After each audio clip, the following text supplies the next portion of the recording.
Assalamualaikum warahmatullahi wabarakatuh. Nama saya Dai Apriansah dari kelompok bioteknologi yang beranggotakan Mita, Isye, Adeliani, Dai Apriansah, dan Akbar Nugraha Ramdan.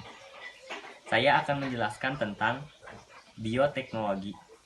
Bioteknologi adalah cabang ilmu yang mempelajari pemanfaatan makhluk hidup, bakteri, fungsi, virus, dan lain-lain, maupun produk dari makhluk hidup atau enzim dan alkohol.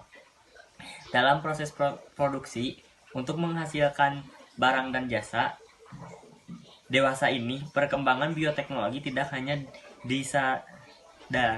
didasari pada biologi semata, tetapi juga pada ilmu-ilmu terapan dan murni lain, seperti biokimia, komputer, biologi molekular, mikrobiologi, genetika, kimia, matematika, dan lain sebagainya. Dengan kata lain, bioteknologi adalah ilmu terapan yang menghubungkan sebagian cabang ilmu dalam proses produksi dan jasa. Jenis-jenis bioteknologi. Yang pertama, bioteknologi merah adalah suatu cabang ilmu bioteknologi yang mempelajari aplikasi biotekno pada bidang medis. Yang kedua, ada bioteknologi putih atau abu-abu.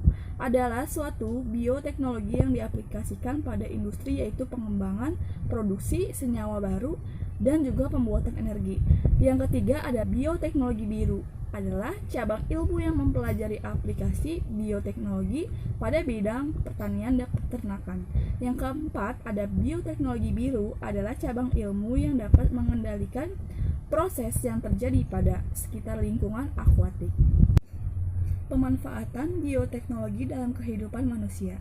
Pertama, dalam bidang pertanian, saat ini telah banyak ditemukan bibit unggul dengan mengadakan hibridasi sehingga mendapatkan varietas baru yang diinginkan. Yang kedua, dalam bidang kesehatan, hal ini difokuskan untuk penemuan obat-obatan. Yang ketiga, dalam bidang pangan, pemanfaatannya mikroorganisme sangat besar peranannya dalam bidang pangan. Yang keempat, dalam bidang peternakan, penggunaan bioteknologi. Peran bioteknologi. Bioteknologi secara umum berarti meningkatkan kualitas suatu organisme melalui aplikasi teknologi. Aplikasi teknologi tersebut dapat memodifikasi fungsi biologis suatu organisme dengan menambahkan gen dari organisme lain atau merekayasa gen pada organisme tersebut. Perubahan sifat biologis melalui rekayasa genetika tersebut menyebabkan lahirnya organisme baru. Produksi bioteknologi dengan sifat-sifat yang menguntungkan bagi manusia.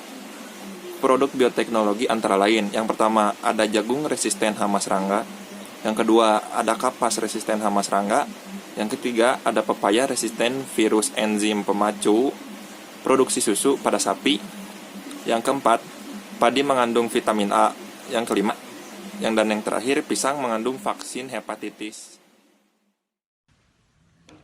Assalamualaikum warahmatullahi wabarakatuh. Nama saya Adelia akan mempresentasikan pengembangan bioteknologi. Seiring dengan perkembangan zaman, bioteknologi semakin berkembang tidak hanya pada mikroorganisme, sehingga definisi bioteknologi berubah menjadi lebih luas. Dari sekian banyak definisi bioteknologi, salah satu definisi yang dibuat oleh United Nations Convention on Biological Diversity mencakup semua paling luas. Definisi tersebut menyebutkan bahwa bioteknologi adalah semua aplikasi teknologi yang menggunakan sistem biologi, organisme hidup, atau turunannya untuk membuat atau memodifikasi produk atau proses untuk keperluan umum. Nah, di sini saya akan menjelaskan tentang dampak yang dialami manusia dengan adanya perkembangan bioteknologi. Yang pertama ada dampak positifnya.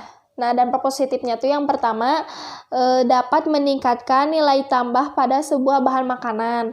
Yang kedua, dapat membantu dalam mengatasi kekurangan bahan makanan, misalnya protein dan vitamin. Yang ketiga, dapat mengatasi kesulitan untuk memperoleh keturunan, misalnya dengan bayi tabung. Yang keempat, dapat membantu dalam mengatasi masalah kesehatan dengan menyediakan obat-obat obat-obat untuk memberantas penyakit secara lebih murah.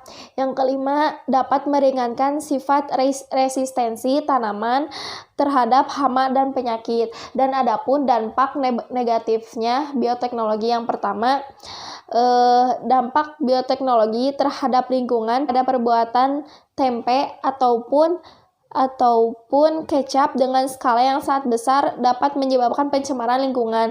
Yang kedua, dengan menggunakan bioteknologi pada bidang pertanian dan peternakan akan menyebabkan tergesernya petani kecil yang mengandalkan hidupnya dengan bercocok tanam pada semua jenis tanaman tradisional. Sekian dari saya, kurang lebihnya mohon maaf. Wabillahi wa taufiq hidayah. Wassalamualaikum warahmatullahi wabarakatuh.